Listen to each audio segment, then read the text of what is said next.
The valedictorian, Mr. Wu Honfai Darren, will now give his speech.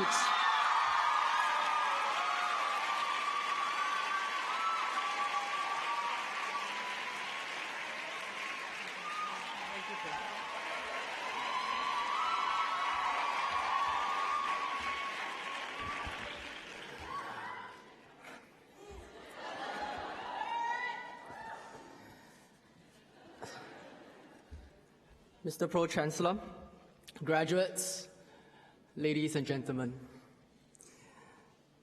just give me a second. I need to get my story straight. My friends are in the bathroom getting hard in the Empire State. My lover's waiting for me just across the bar. My seat's been taken by some sunglasses, asking about a scar, but I know I gave it to you months ago. I know you're trying to forget it. But between the drinks and subtle things, the holes in my apologies, I'm trying hard to take it back. So if by the time the bar closes and you feel like falling down, I'll carry you home tonight.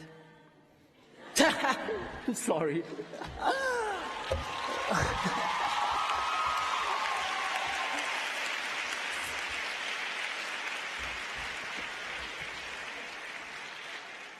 Clearly, by the responses of you fellas, you are not very awake. And judging by the look of your half-dead faces, I reckon you're either still recovering from the effects of listening to a bunch of alien names read out from this very rostrum, or what I actually think most likely happened, still half drunk from last night's party. But whatever your mental state, and this is for the psychology students, good morning. Now, before I begin with this really short speech that should not, according to grade O bureaucracy, exceed 5 minutes, allow me to congratulate every single one of you seated here in this auditorium for completing this amazing Star Wars journey. You see, we are no longer young Padawans, also known as rookies, for the really odd people who have never watched a single Star Wars movie. Unskilled in intergalactic course registration wars and pleading for modules in the councils of professors and tutors. And for that matter, I actually applaud some of you for making to this ceremony on time. For those who stay in the hall, you know that this is in itself an accomplishment. Well done. Then again, for all you know, the professors are themselves amazed at the size of the crowd, only because they have probably never seen a full class before. So yes, my fellow comrades, we have completed this journey.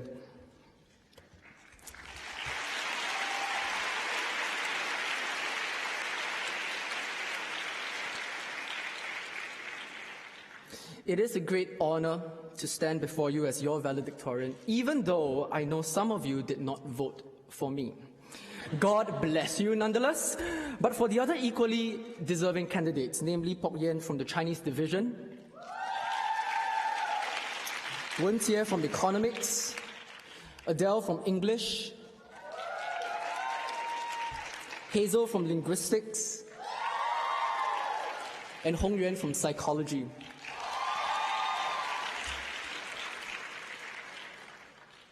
Truth be told, regardless of what we have accomplished over these 4 long, hard, and really painful years, each of us deserves a stage, a platform, to share our stories and consequently our successes, triumphs, and joys with the ones we love.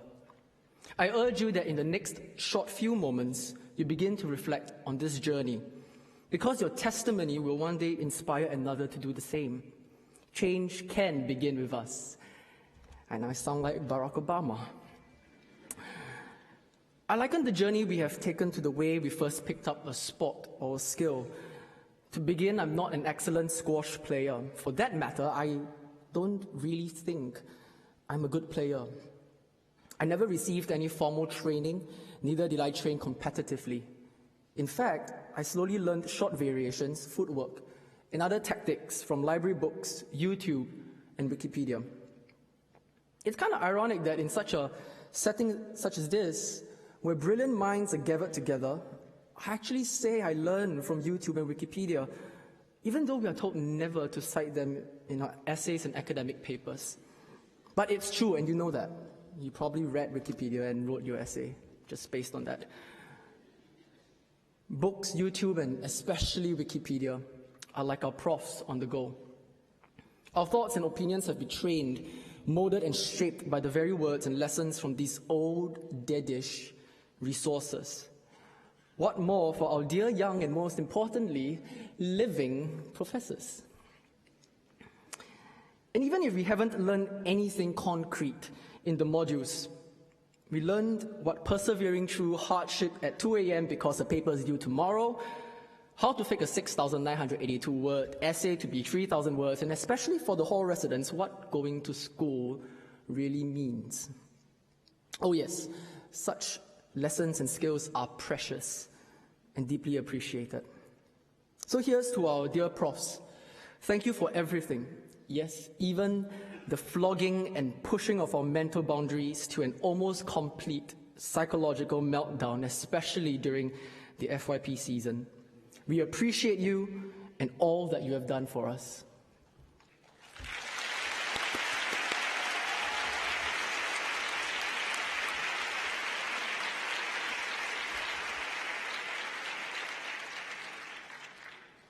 When I started playing squash, I played it with my mom. At the beginning, when I was still a noob, she was the one who never stopped encouraging me every time I failed to return the serve or the ball. And she would do that not only through her words, but also via her actions of serving the ball again and again and again. Now that I have improved as a player and age is catching up with her, the moments where she fails to return my serve or shot increases. And it is times like these when the competitive spirit in me taunt her and gloat in my small victories. Now, please don't judge me. I'm sure we have done this against our parents many times in this journey that we have just taken.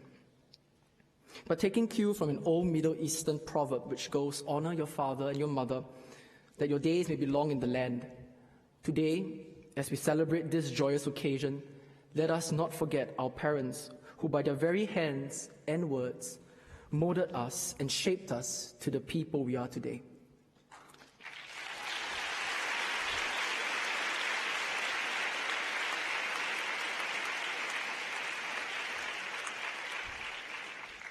After all, every parent desires the best for their child. And this is especially so for the Chinese majors who probably have not gotten anything that I just said in English. 所谓望子成龙，望女成凤. I can speak Mandarin too. Oh, I know that there are some parents here who have never worn a graduation robe or put on a graduation cap before. Parents, today we wear this robe and put on our caps for you.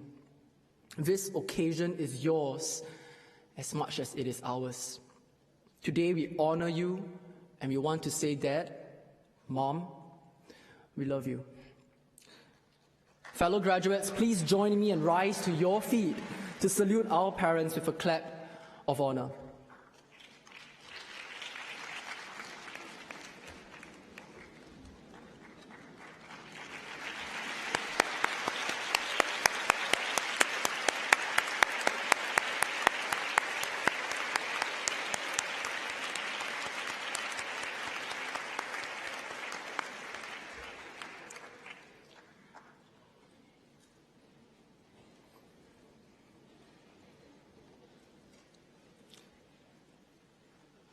In conclusion, and I know some English majors are not going to like me because of the cliche I'm about to say, instead of some Virginia Woolf Shakespearean quote, I don't know any other people. I mean, I got a B for lit, so. That they think would better suit the occasion. But you know what? Guess who's at the mic?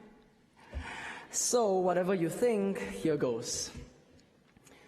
The journey we have just taken together, guys, ends here. But with the end of every journey, a new one begins. lest we forget those who have shaped and molded us to the people we are, and lest we forget that we are but jars of clay, brittle and fragile. Let us always be grateful for life itself. Because when we begin to take life for granted, everything else becomes meaningless and worthless. Remember the love that raised and molded you. Remember the love that you experienced with your best friends and course mates.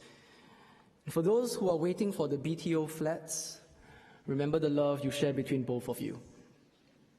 For it is true unconditional love that shall triumph and drive our passions, dreams, and this is for my sociology majors, thanks to dear old capitalism, our careers too. And I pray that it shall be so for you.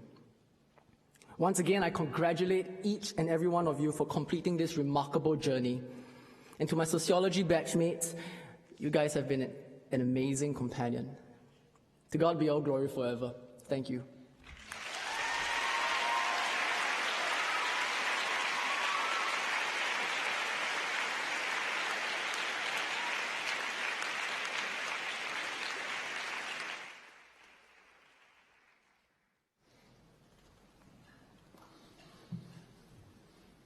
I declare this convocation closed.